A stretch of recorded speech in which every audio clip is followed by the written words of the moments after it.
Nagsalita po kanina itong si Marcoleta at ayon po sa kanya mga kababayan, ito sa kanyang bibig nang galing mismo na yung 3 araw na pagliban po nila diyan po sa Senado mga kababayan ay legislative strategy daw po nila yan mga kababayan, at dito maliwanag din na hindi po nila kinikilala itong pamumuno ni Senator Win Gatchalian at dito may pasaring din siya kay PBBM sa presidente. So ngayon ito pakinggan po natin. 3 araw kayong hindi dumalo sa pagdinig ng sesyon, Sen. Ano, ha? At para bagang maaga na yung in-adjourn ang pagdinig ng Senado. Yan ang pinakamagandang tanong sa araw na ito, Jen. Opo. At ito ay may kaugnayan sa napaka-importanting salita na dapat ay huwag makalimutan ng ating mga kababayang nakikinig ngayon. Opo. At sa lahat po ng mga kababayan natin saan mang dako kayo ng daigdig naroroon. Ang word for the day ay katotohanan. Katotohanan. Truth. O sige, kung katotohanan yan, bakit hindi mo pinangalanan si Senator Legarda? Bakit hindi mo pinangalanan si Mark Villar kung talagang katotohanan? Truth. Yes po. Kasi meron pa bang ibang salita bukod sa katotohanan? Wala na po. Pero naiintindihan nating lahat yun. Yes po naman. Kapag ang isang tao o isang grupo ng tao, lalong-lalo na ang lipunan, ay nawala na sa katotohanan, mahirap na mangyari sa isang bansa yun, Jen. Wala ho. Kabalintunaan na mangyayari. Yun lamang isang tao lang o isang grupo ng tao na hindi na pinamumugaran ng katotohanan, malaking problema na yun. Ay, opo. Paano kaya kung buong lipunan na? Problemang malaki yan, Sen. Isang pamayanan, isang komunidad, hanggang sa ito ay lumawak na sa buong lipunan. Hindi na tayo mapapalagay nun dyan eh. Ninakawan ng katotohanan. Ano? Palagay ko wala nang direksyon siguro ang pamahalaan sapagkat ang bawat pamamahala. Ang problema kasi mga kababayan, yung paglalathala po nila ng katotohanan, wala talagang katotohanan. Nakuha niyo yung pinupunto natin mga kababayan, ginigiit nila. Yung ginagawa nila katotohanan. Gusto nilang dalhin ang Pilipinas sa katotohanan. Pero yung ginagawa naman nila mga kababayan, wala namang katotohanan. Dahil nga, kung katotohanan talaga yung pakay nila, di dapat pinangalanan niya, binanggit niya yung pangalan ni Senator Loren Legarda, ni Mike Villar mga kababayan, at na ito pong sina Chis Escudero. At nung iba pa mga kababayan, nasangkot sa maanumalyang flood control. Katulad din na Pulong Duterte, na may 51 billion pesos. Dapat binanggit nila yan. Kaso ang problema mga kababayan, hindi po nila binanggit eh. So ibig sabihin, ang pakay ng mga ito hindi para sa katotohanan. Kung hindi, gamitin yung hearing, bogus hearing nila para punteryahin ang kanilang mga kalaban sa politika, which is etong simple majority mga kababayan. Mahala ng gobyerno dyan ay palaging nakasalig sa katotohanan. Yes po naman. Ngayon, tinatanong mo kanina, bakit naman pumayag kayo na hindi makasipot sa loob ng 3 araw? Yun ang ginagamit na laban sa inyo. Shoutout kay Ma'am Chaichera at saka kay Ma'am Dolly Babes. Nakalimutan nila nung sila'y mag-walkout dyan, noong May 26, 2026. Ito yung mga petsa na hindi na pwedeng kalimutan sa kasaysayan natin. Nakatala na po sa kasaysayan ng Senado, Sen. Nangyari noon sa panahon ni Abilino Cuenco, 1949 ito, Jen, na ulit sa ating panahon. 2026. So, 1949, 2026. Ulit ng 2026. Mga ilang panahon yun? Mahigitan na yun. Mga 80 years na yun siguro, Jen. Opo. Wala pa naman siguro. Humigit kumulang po. Humigit kumulang 8 years ang pagitan. Hindi pala po pwede kasi 3 araw yung sa kanila yan. Hindi, mali yun. Nakalimutan ko. Meron akong iniisip kasi. Sa akin palagay ngayon lang nangyari muna na ngayon lang ginamit yun ito yung walkout? Yung walkout Okay. Ewan ko, baka nangyari na sa ibang pagkakataon. Pero sa aking pagkakaalam, ngayon lang nangyari yung walkout. Kasi yung 1949, may tension din nun. Pero wala nag-walkout ata nun, Sen. Hindi, nag-walkout. Opo. Hindi, nag-walkout yung Senate President kasama yung kagrupo niya. Kaya nga natira lang sa quorum 12. Pero yun lamang ang gusto ko sabihin, nag-walk out. Nag-walk Na out. nangyari kasi ang mamaya sabihin natin yun namang hindi kami dumating ng 3 araw. 3 araw, opo. Ho. Yung walk out mga kababayan, pwede nating ikumpara nung 1949. Oho. Okay? Ah. Kasi noon 10 din ang nag-walk out. Ganun po. Oo, Sa 10 history yun, mo, oo. 19 mo. Historically, may kapareho eh. Opo. Kaya alam ko, baka alam na nila yung Abilino, kaya nila ginawa yun eh. Ganun po. Yung Abilino kasi dyan, kailangan may kwento lang natin kahit konti lang. Opo, 77 years ago Ang daw pala. presidente ng Senado noon, 1949, ay si Senator Abilino. Okay. Kaya lang, merong titindig si Senador Lorenzo Tañada yata yun dyan, kung tama yung Yung matandang Lorenzo Tañada, Oo. opo. Meron silang pinoformulate na aksyon against the Senate President na di umano ay may connection sa korupsyon. Oho. Medyo naulinigan kaagad Ni ng Abilino. Senate President, Abilino. Oho. So bago pa magumpisa, binang niya na yung Gable. Gable, oo. Gable. Sabi niya, the session is adjourned, sabi niya. Na-adjourn ka agad, oho. Nag-walk. At pagkatapos, yung 10 kasama siya, nag-walk out. Oho. Nag-walk out. Kaya nga sabi ng Korte Suprema, hindi ninyo kayang i-terminate yung legally assembled quorum sa magitan ng pag-walk out ninyo. Hindi mali yung sinasabi niya mga kababayan eh. Mali yung kwento niya. Nag-walkout yung Senate President, oo. Pero may natirang dose sa quorum. Kaya nga nagkaroon ng quorum yun eh. Diba? Kaya nga naging Abilino versus Cuenco. Hindi yung, mali yung kwento niya dito eh. Anyway, tuloy pa natin. Oho. Okay? Dahil yung na-establish na quorum, nandun na kayo nung umpisa eh. Kaya yun ang quorum. Naulit lang ngayon, ginamit nila yun siguro, 10 din ang nag-walkout.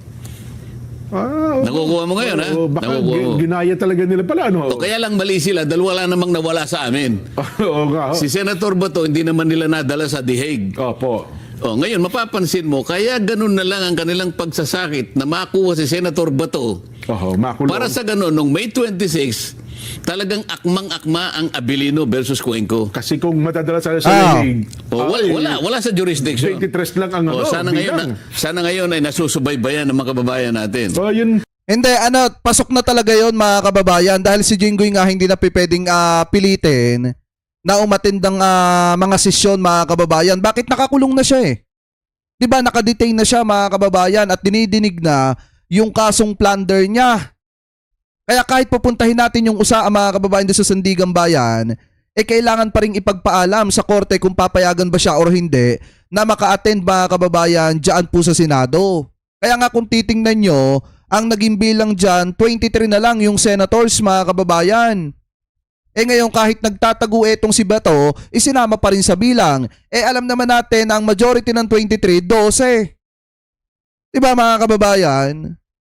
Kaya nga kung titingnan nyo po, kahit anong pilit ni Senator Dante Marcoleta dito, wala na silang bilang. Yan yung masakit na katotohanan dyan. Balikan mo ngayon kung bakit ganun na lang ang pagsisikap at pagsasagit na mahuli si Senator Bato. Una, para hindi kami makakuha ng 13. Opo. Para sa ganun makuha namin ang liderato. Pangalawa, ay para sa ganon makasiguro sila na kung ano man ang mangyari sa susunod na mga araw, si Senator Bato wala na sa jurisdiction ng Pilipinas. Ayun, so talaga palang ang kasama sa plano pala talaga. Baka akala ninyo hindi namin alam. Hindi namin alam yan. O ngayon, balikan natin. Ang tanong mo kanina, ulitin mo nga. Bakit daw ho? Kasi naman nauna kayong nag-adjourn ng 3 araw bago absent kayo. Hindi ba nung nag-walkout sila, sabi nila, hindi walkout yun. It was a legislative strategy. Strategy. Tuwan-tuwa nga sila doon sin eh. Naisahan daw nila kayo doon eh. Naisahan daw kami. Oho. Yun nakala niyo. Eto mga kababayan, tanong ko sa inyo, naisahan ba ng simple majority etong kampo ni Alan Peter Cayetano? Oo, hindi. Press 1 sa mga nagsasabi ng oo, naisahan. Etong kampo ni Alan Peter Cayetano ng simple majority na Senator Win Gatchalian mga kababayan sa pangunguna ni Tito Sen. Press 1 sa mga nagsasabing oo ha. Press 2 sa mga nagsasabing hindi. Kasi pinapalabas nila dito, naisahan nila yung kampo ni na Tito Sen. Pero mga kababayan, hindi yan yung tingin ko eh.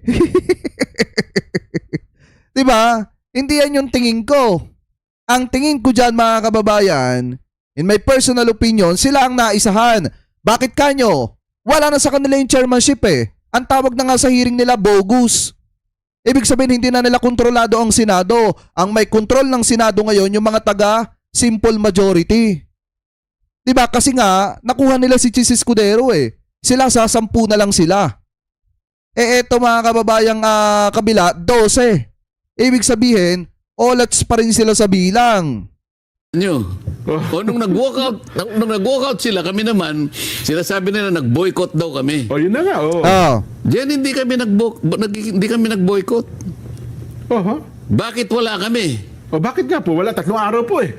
O ginamit lang namin ang nakasad sa Section 6, Article 6, Section 16, Paragraph 5 ng Saligang Batas. Oho, ano po nakalagay, Sen? O, basahin natin. Sige po.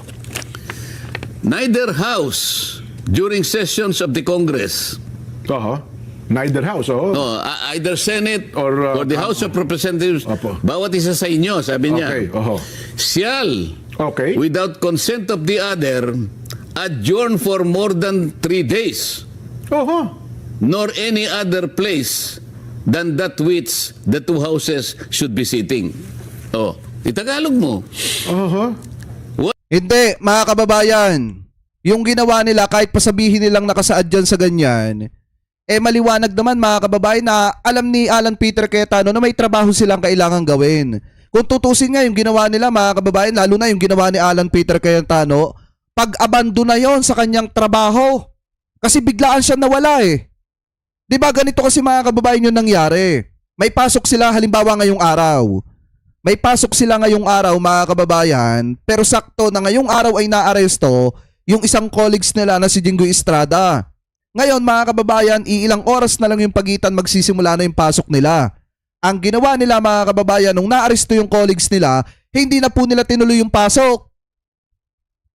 Diba? Hindi na nila tinuloy. Ibig sabihin, inabando na nila yung tungkulin nila na magtrabaho para sa taong bayan nung araw na yon, nang walang pasabi. Diba ikaw, halimbawa mga kababayan, kung ikaw ay duty sa trabaho mo, bigla mong iniwanan yung trabaho mo, pag-abando na yon sa trabaho mo. Yun ang tamang term dyan, hindi strategy. Pag-abando na yan mga kababayan sa trabaho at may karampatang parusa yan. Di po ba? Anyway, tuloy pa natin. Walang isa sa inyong dalawa nang walang consent yung isa Oo. ang Mag-a-adjourn. mag-adjourn Oo. ng higit sa 3 araw. Ginawa ba namin nag-adjourn ng higit sa 3 araw? Hindi po, eksaktong 3 araw. O eksaktong 3 araw. Anong ginawa namin? Ginagamit lang namin Tsaka kung titingnan yung paliwanag ni Presidente nung siya ay senator, sinabi ni PBBM to, kapag kaganyan na nagka-cancel mga kababayan ng session, dapat 3 days before. Hindi po yung biglaan. Kasi pag ang nangyari dyan biglaan, talagang pag-abando na yan mga kababayan, lalo na kung wala kang paalam. Ikaw pa naman yung Senate President. ang nakasaad sa Saligang Batas as a legislative strategy. Alam mo kung bakit? Opo. Kung nandun kami noong June 1, June 2 o June 3, nakuha nila kagad ang mga committees na ilugso nila si Alan Peter Cayetano as Senator. Nakuha nila yung blue ribbon, hindi na natuloy yung June 4. Ayun pala talaga ang target nila. Kaya ang sabi ko, Jen, ang pinakamahalagang salita ngayon, katotohanan. Ayaw nilang matuloy ng kahit sa anong paraan yung June 4, 2026 sapagkat marami ng katotohanan ang lalabas doon. Ay, shoutout kay Tribu Bartikero Red Hawk. Ay, may galab shoutout ha. Thank you sa pakapi ha. Hindi pa yung ganap, ngunit malaking bagay sa tinatawag nating katotohanan. Kahit naman eto mga kababayan sa akin ha, kahit naman natuloy nung A4, wala din naman. Hindi din naman kinagat ng taong bayan Kinagat ba ng mamamayang Pilipino? Hindi. Bakit natin nasabi? Hindi naman siya gaanong pinag-uusapan ngayon. Ang pinag-uusapan ngayon yung mga kapalpakan at mga sabit ninyo sa hearing ninyo. Bakit? Eto na nga lang mga kababayan kung maggaganong kayo, mag-i-scroll kayo ng newsfeed nyo, ano malimit nyo makita? iPhone 16e. Yan yung malimit yung makita mga kababayan. iPhone 16e. Bakit sumisikat ngayon yan? Dahil doon sa ipinakitang cellphone nung isang miyembro ng ex-marine. 'Di ba? Yung isang miyembro ng 18 na kung saan mga kababayan, palpak-palpak ang sinasabi kung kailan ibinigay sa kanya yung cellphone na yon, kung may katotohanan man yon.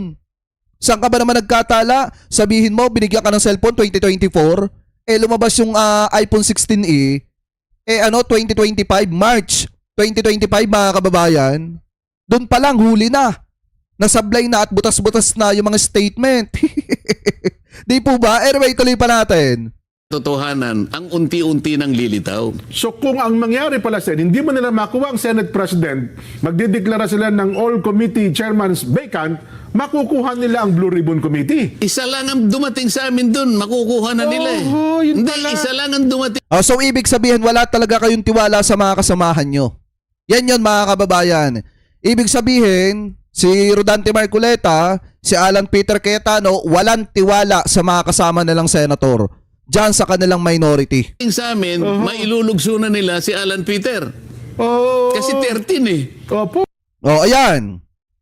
Tapos ito pa, tuloy pa natin dito mga kababayan. Kasi meron siyang, meron siyang sinabi dito na ang pinapatamaan niya ay yung palasyo.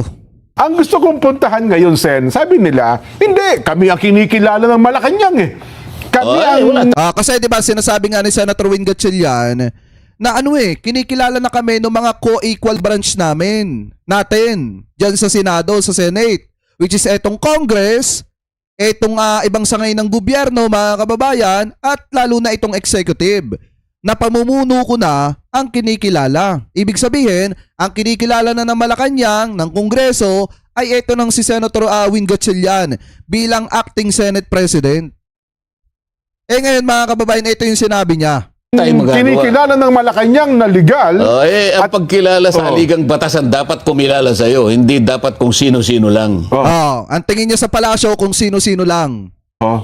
Sa haligang batas, ang pinakamataas na batayan ng lahat ng gagawin natin sa Senado. Kahit kinilala ka pa ni Vladimir Putin o kung sino mang presidente, kahit kinilala ka pa ng pinakadakilang tao sa daigdig, wala akong pakialam doon. Ang sinasabi natin na Yabang, no? Yabang, mga kababayan. Ang pinapatamaan niya kasi dito si Senator Win Gatchalian. Ang sabi niya, kahit kilalanin ka pa ni Vladimir Putin o kung sino mang presidente dyan, dapat ang nakikita kong dapat na kumilala sa'yo ay ang batas lang. Yan yung sinasabi niya, mga kababayan. At ang pinapatamaan niya dito, bukod kay Senator Win Gatchalian, ang Malacanang, ang palasyo.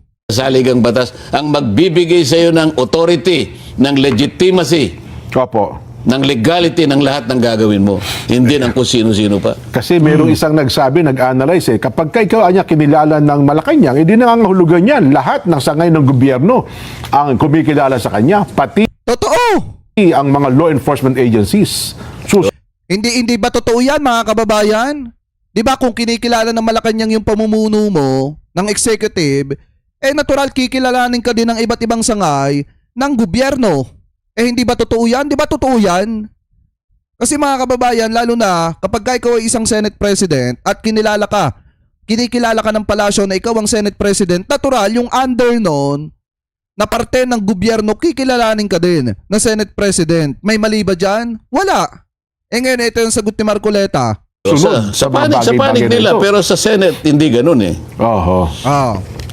Sinabi pa nga nila na nung sabihin ko na ito lang naman ang takeover na walang basbas ang Malacanang eh. Nako, nag-react tuloy medyo nag-react ang Malacanang. Sabi niya, I will laugh at your face.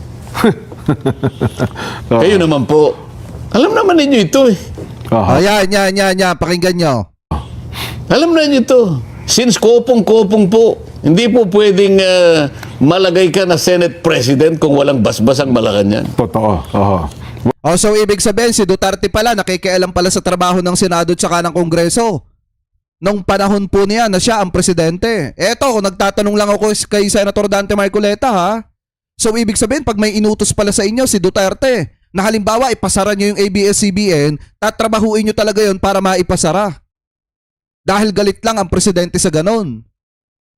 Di ba mga kababayan? Kasi sa kanya na naman ang galing na yung mga nangyayari sa Senado, eh may basbas mga kababayan ng presidente. So ibig sabihin kahit pala yung sa Kongreso, may basbas din ng presidente. 'Di ba? So ibig sabihin nung panahon pala ni dating Pangulong Duterte na pinakialaman niya ano po yung ABS-CBN at ipinasara niya mga kababayan, ibig sabihin may basbas pala niya yon at sumunod kayo. 'Di ba ako nagtatanong lang. Wala sa kasaysayan talaga ng bansa yun, Sen. Ako po ay nagtagal sa House of Representatives. 18 taon ako ron. Sa palagay ko, yung tagal ko naman yun dyan, kahit papaano, I have gained the right Yes and po. the experience to say this. Wala na pong wala na takipan po. Kahit sino pong presidente, nangangarap lahat. Mapa-speaker, ma-Senate President, talaga pong kailangan ninyo yun. Oh. Pues iba si presidente, iba si PBBM. Ang kay PBBM trabaho lang. Ayaw niya makialam sa trabaho ng iba. May trabahong kanya ang legislative, mga kababayan. May trabahong kanya ang judiciary. At alam naman natin na may kanya-kanyang separation of power. So ngayon, ang executive, maliwanag na hindi po nakikialam dito po sa trabaho ng Senado. Kung napalitan kayo, kung nabulaga kayo ng simple majority ni Senator Wing Gatchalian, kasalanan nyo yan kasi masyado kayo naging kampante. Hindi dahil sa kung ano pa mang bagay. Kailangan makapag-umpisa kayo na suportado kayo ng dalawang leader, ng dalawang kapulungan ng legislature. Bakit? Meron po kayong tungkulin din na kailangan tulungan kayo ng dalawang ito. Dito pa kahit sa anumang bagay, kailangan po ninyo 'yon. Kaya wag po kayong magbabalat sibuyas na sasabihin niyo na hindi totoo 'yung sinasabi ko. Kaya nga po kami nagkakaganito Sa aming pag-aakala lamang na makapaggawa kami ng isang bagay na magtutuwid sa lahat ng pagkakamali, ang katotohanan ay lumitaw. Opo. Hindi po ba, bago ko pinasimulan ang Blue Ribbon Committee, ay nagpunta ako sa Malacanang at nakausap po kayo. Tanda ko pa po ang encouraging words na sinabi nyo sa akin. Ano yun? At ang sinabi ninyo, sana ay magtagumpay ka. At inyo pa pong sinabihan yung Secretary Jojo Cadiz. Eileen Masukat Eileen Masukat, na bigyan mo siya ng ating USB na kanyang pagsisimulan. Okay. Ang problema, ginamit mo ba yung USB sa tama? Nung ikaw ang chairman ng Senate Blue Ribbon Committee?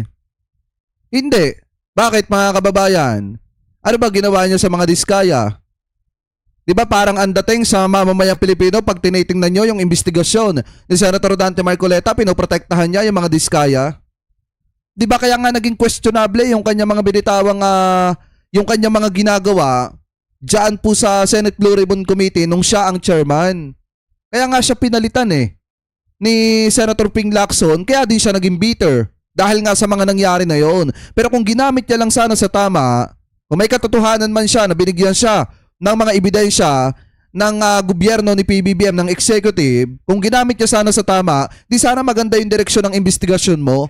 Ang problema, eto na nga lang ang patunay na nga lang yung investigasyon nyo nung A4. Di po ba mga kababayan, yung investigasyon nila nung A4, na kung saan, nabanggit na nung 18 nagpakilalang dating miyembro ng Marines, itong si Senator Loren Legarda, Mark Villar, pero hindi nila binanggit doon. So doon pa lang nakita ng taong bayan na hindi talaga katotohanan yung habol nyo. Ang habol nyo, protektahan yung mga kaalyado nyo at punteryahin yung mga kalaban nyo sa politika. Ganun po nangyari. Kaya tinupad ko naman po yung mandato hanggang ako po ay matanggal. Yun. At saka... ayan. Diba mga kababayan, cut na natin dyan kasi ibang usapin na yan. Pero ang maliwanag po kasi dito mga kababayan, bukod sa pinapalabas po ni Marcoleta dito na inagaw ng simple majority yung kapangyarihan kay Alan Peter Cayetano, sinasabi pa dito na may basbas daw ng presidente lahat na nangyaring kaguluhan dito. Ano pa ba yung sinasabi niya mga kababayan? Na kaya daw sila hindi sumipot ng 3 araw dahil strategy daw nila yon, pero hindi naman umubra kasi naagaw nga sa kanila yung mga chairmanship. Dahil kung strategy nila yan, di sana hindi kayo naagawan ng chairmanship.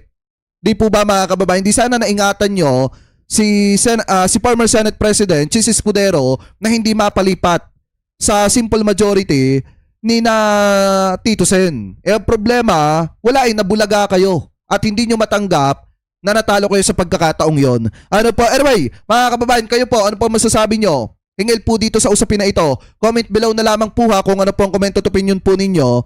Hingil po dyan.